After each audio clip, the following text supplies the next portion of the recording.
समाधि में देखा। क्या देखा? ध्यान में समाधि में जब चले गए तो चंद्रलोक सूर्यलोक को पार करते हुए वहां पहुंचा जहां 7 ऋषि ध्यानस्थ थे। कौन ऋषि?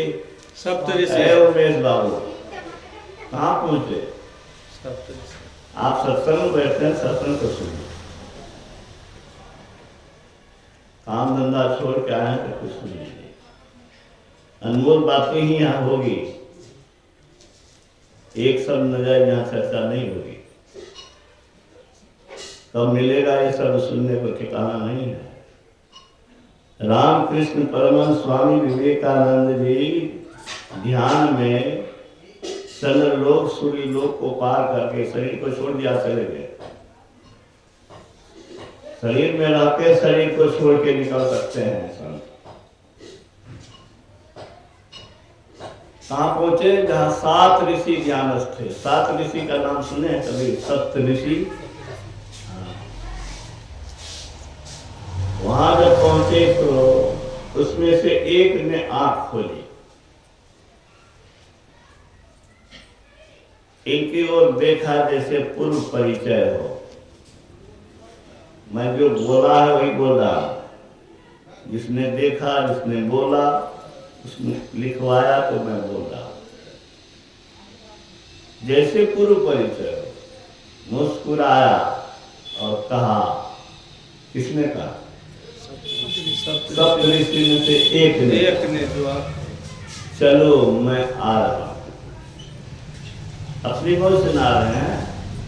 ये नहीं कि हम लोग को पते नहीं है कि शरीर में कैसे बच्चा बन के आए, कौन घुसा दिया, कैसे घुसे, कुछ पता नहीं।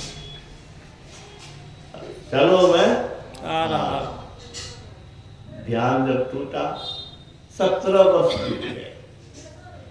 मन में होता था कि कब उनसे भेंट होगी। कहा तो आ रहा हूं लेकिन अभी तक भेंट नहीं। तो नरेंद्र के पड़ोसी थे सुरेंद्र जी। और नरेंद्र जिसको विवेकानंद बाद में कहलाए, वो बहुत अच्छे गायक थे। तो भजन गाने के लिए उनको आमंत्रित किया गया। इसको देखते ही पहचान गया। कौन? रामकृष्ण परमहंस। ये वही ऋषि है जिसको मैंने समाधि में देखा। लोगों के बीच में कुछ नहीं कहा। सत्संग खत्म हुआ, उसको पकड़ करके बरामदे के एक किनारे ले गए अकेले में और कहा, अरे निर्दयी, निर्दयी। वो भी कैसा पुरुष है, सप्तऋषि को कह रहा, अरे निर्दयी, तूने बहुत प्रतीक्षा कराई, 17 वर्ष बीत गए, मेरी आंखें पथरा गई। अक्षताता है, कहता है कि क्या बोल रहे हैं।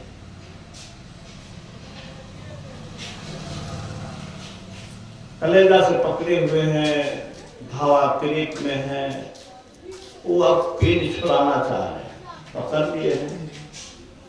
इसको अब पता लगा ये बात अच्छी नहीं लगी। इस 17 वर्ष से हमारी क्या प्रतीक्षा करेंगे, कभी तो हमसे भेटे नहीं है। विवेकानंद जब शरीर में आया तो उनको अपना ज्ञान नहीं है।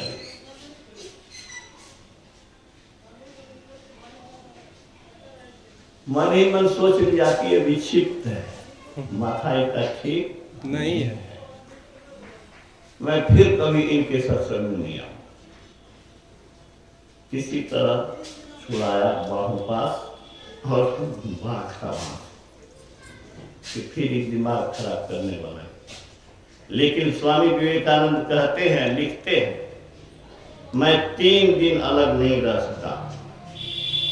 तीसरे दिन मेरे में चुंबक जैसे खींचता है लोहे को, इसमें खींचा था उनके पास चला गया। शायद मेरे गुरु ने सोचा कि आज भी अगर कुछ मैं अनुभव न करा दूं तो ये मुझे पागल ही समझेगा। कैसी कैसी विभूति भारत में आए हैं।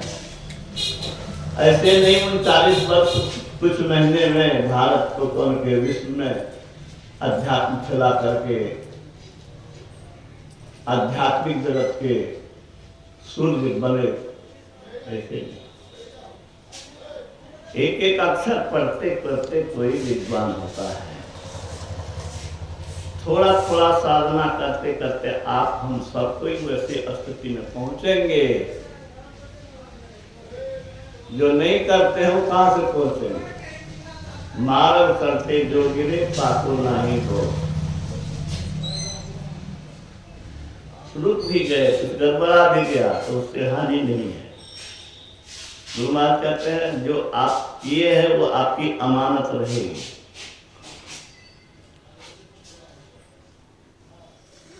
तो स्वामी विवेकानंद ने लिखा कि शायद मेरे गुरु ने सोचा कि आज कुछ अनुभव न कराऊं तो ये पागल ही समझेगा, इसलिए उन्होंने पैर का अंगूठा मेरे शरीर में सटा दिया।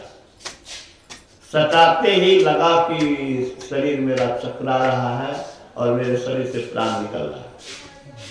मैं चीख उठा।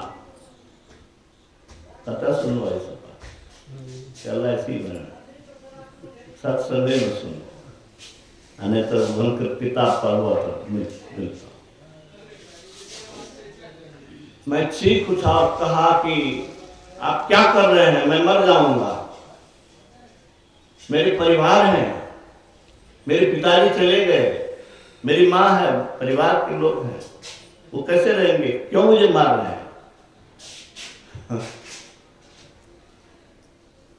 सोचता हूं कि आदमी इस भक्ति से, साधना से, योग से क्या सामर्थ्य पैदा करता है। मुझे घबराहट देखकर मेरे छाती पर हाथ उन्होंने रखा और सब कुछ पूर्ववत हो गया जैसा था वैसा। तब मैं समझ लिया कि इसमें कोई विशेष अलौकिक शक्ति है। फिर तो मैं उनका दास ही बन गया। किसका दास बना? रामकृष्ण परमहंस। रामकृष्ण परमहंस। वो कौन थे? निरक्षर थे, स्कूली शिक्षा नहीं पढ़ी थी। अब विवेकानंद ग्रेजुएट थे और उनको क्या कहा कि मेरे जीवन के गुरु नहीं, मेरे जीवन के भगवान के। मैंने जो कुछ किया, मैंने जो कुछ किया यंत्रवत किया। ये यंत्र का काम है पहुंचाना। अब बोलने वाला तो मैं हूं, आवाज जा रही। मैंने जो किया यंत्रवत किया। उस यंत्र के संचालक मेरे गुरु रामकृष्ण परमहंस। कितना समर्पण है। अपने घर में जाने से अपनी मौज होती है। पिताजी का जब जमीन मधेपुरा में खरीदे थे तो कहा कि बहुत अच्छा किया। क्या अच्छा किया? आपन घर पर पैथानो कर, दोसर के घर पर थूको के घर इता किया लगा था केना रहे सर। कितना शौक से हम मकान बनाए, आपदार लगा दिए। अपना घर में कोई टूटने वाला है तो वही अपना घर के विषय में गुरु महाराज से सुनिए।